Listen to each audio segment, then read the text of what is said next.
Every person is born okay and everyone has his own script and he can change that to a greater extent. हे सगळ्यात जास्त आवडलेली गोष्ट मला सांगता येईल. कोर्सबद्दल सांगायचं झालं तर अप्रोप्रिएट आहे, कंटेंट पण चांगला आहे, पण मला एक सांगायला आवडेल की थोडंसं अजून एखादा आठवडा एक्सटेंड करून जसं आपण समराईज करतो टाईम टू टाईम, तसं आपले झालेले जे स्टेज 1, स्टेज 2, स्टेज 3 हे आपण एक एक आठवड्यानंतर एका लेक्चरमध्ये समराईज जर करू शकलो तर ते थोडंसं रिवाईज व्हायला मदत होईल.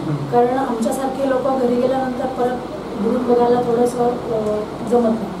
तर ते म्हणजे जरी आम्ही काउन्सिलिंग प्रॅक्टिस करताना ते करत असतो तरी पण नाही नेमकं स्टेज 1 मध्ये काय आहे तर फक्त काहीच पॉईंट लक्षात येतात. सगळे पॉईंट एकदा रिवाईज झाले आठवड्याच्या आठवड्याला तर ते पुन्हा एकदा ब्रशअप व्हायला अर्थातच तुमच्याकडनं सगळं बेसिक नॉलेज हे अगदी उत्तम प्रकारे आम्हाला मिळालेलं आहे. आणि जसं आनंद नाडकर्णी किंवा जे सायकोलॉजिस्ट असतात ते घेतात सेशन्स आणि अप टू द मार्क त्याप्रमाणे नाशिकमध्ये हा कोर्स आहे असं मला वाटतं. टॉपिक मला आवडलेला जो आहे तो ट्रान्झॅक्शनल ॲनालिसिस आहे. म्हणजे प्रत्येक जण एकमेकांशी कसा वागतो हे आपल्याला जेव्हा लक्षात येतं तेव्हा कॉन्फ्लिक्ट्स कमी व्हायला मदत होतात असं मला वाटतं. थिंग्स टू कंटिन्यू म्हणजे ॲक्च्युली सगळ्या ॲक्टिव्हिटीज ज्या घेता तुम्ही त्या अजून वाढवल्यात तरी चालतील. म्हणजे जेणेकरून ॲक्टिव्हिटीजमधून अजून जास्त गोष्टी कळायला मदत होते. म्हणजे थेरॉटिकल तर असतंच पण ॲक्टिव्हिटी केल्या की आम्ही जरा खुर्चीवरून उठतो आणि गोष्टी करतो त्यामुळे ते जास्त लक्षात राहतं. अर्थातच पर्सनल, सोशल आणि प्रोफेशनल याच्यामध्ये खूपच जास्त मदत आहे. जसं म्हटलं मी की everyone has his on script. Personal लेवलवर मला असं वाटतं की मे बी मी सुरुवातीला जसं सांगितलं की मला मुलांशी बोलायचं किंवा तेवढं ओपनली बोलायचं टेन्शन होतं. मला असं वाटतं की over the period of time there are much improvements in my relation होईल. आणि दुसरं म्हणजे अर्थातच आम्हाला प्रॅक्टिसच्या दृष्टीने याचा खूप फायदा होतो. कारण की non judgemental acceptance of the patient हे फार म्हणजे मला कालचंच उदाहरण सांगायचं एक आजी फक्त चौकशी करायला आल्या होत्या आणि विचारलं काय कॉस्ट आहे वगैरे असं. पण मला म्हणजे असं मला मी तुमच्या हां वगैरे रिस्पॉन्स देत होते.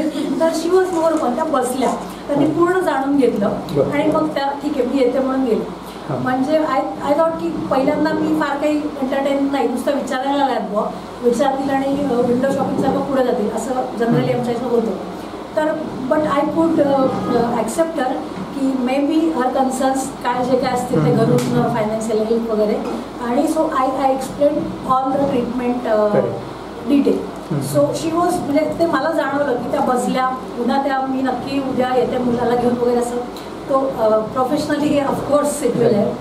नंतर I would like to share की सोशल म्हणजे आमची ऑर्गनायझेशन आहे IDA म्हणून त्याच्या आमच्या मागच्या आठवड्यात स्पोर्ट्स इव्हेंट्स होते. तर समोर ऑफ द अदर वे काहीतरी तिथे झालं पण I could handle myself की ओके इट इज फाईन. आपल्याला we need not react we can respond. आणि तो मॅटर तिथेच माझ्या लेवलला मी कन्क्लूड केलं. That was a good thing. Interns अर्थातच इंटर्न्स असून सुद्धा आमच्यापेक्षा भरपूरच नॉलेजेबल आहेत आणि दे कॅन हँडल अस वेल आणि सगळ्यांनाच ते छान हे करतात. मिक्स ग्रुप होता त्यामुळे आम्हाला पुन्हा एकदा थोडं तरुण झाल्यासारखं वाटलं. त्याच्यानंतर सुरुवातीला आणि शेवटी तुम्ही जो होमली आम्हाला म्हणजे नाश्ता दॅट वॉज रिअली टचिंग. म्हणजे असं होत नाही प्रोफेशनल याच्यामध्ये. पण आय मस्ट ॲप्रिशिएट तुम्ही प्रत्येकाची अंतर्गत गरज ओळखून प्रत्येकाला ते पुस्तक दिलं. That is really a very good thing. Trust and openness ने किया unconditional acceptance. Trust and openness ने किया अनकंडीशनल एक्सेप्टेंस. हर रोज की काउंसलिंग प्रैक्टिस ने बढ़ाए हमारे expectations. Empathy, advance empathy and attentive listening. Empathy, advance empathy, empathy, advance empathy and attentive listening, साथ में हो अगर एप्रोप्रिएट प्रोबिंग, यही तो है ट्रू रिलेशनशिप की meaning. Self disclosure, immediacy, confrontation. Self disclosure, immediacy, confrontation और alternate frame of reference client के साथ रैपो बनाने के तो ये है substance. Body posture, eye contact, positive stroke और SOLER position. Body posture, eye contact, positive strokes और सोलर पोजीशन यही रहेगा हमारा रोज का mission.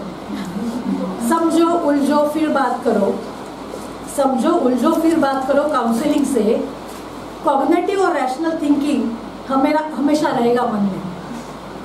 Blind spot, time structure, brainstorming, crave हो या FF. Blind spot, time structure, brainstorming, crave हो या एफएफ, हो जाएगा गोल सेट तो करेंगे कॉन्ट्रैक्ट और terminate. Roger Freud Berne Ellis, Roger Freud Berne Ellis या हो कोई psychologist, engaging activities, book review और वेरी इंफॉर्मेटिव लेक्चर्स, ये कोर्स के थे जिस्ट। हर्ष, सृष्टि, प्रेरणा और अदर ऑब्जर्वर का होना, हर्ष, सृष्टि, प्रेरणा और ऑब्जर्वर का होना बढ़ाते रहे हमारे काउंसलिंग की साधना। और sir on lighter note follow और ये सब जिनके गाइडेंस में हुआ, और ये सब जिनके गाइडेंस में हुआ वो हमारे प्यारे सर डॉक्टर तन्मय जोशी। ये सब जिनके गाइडेंस में हुआ वो हमारे प्यारे सर डॉक्टर तन्मय जोशी सच्चे मन से कहते हैं सीपीएससी काउंसलिंग कोर्स ने दी हमें उम्र भर की उम्मीद और खुशी।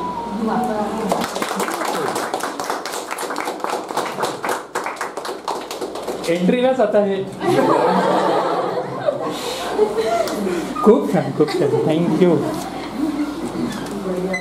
Great great.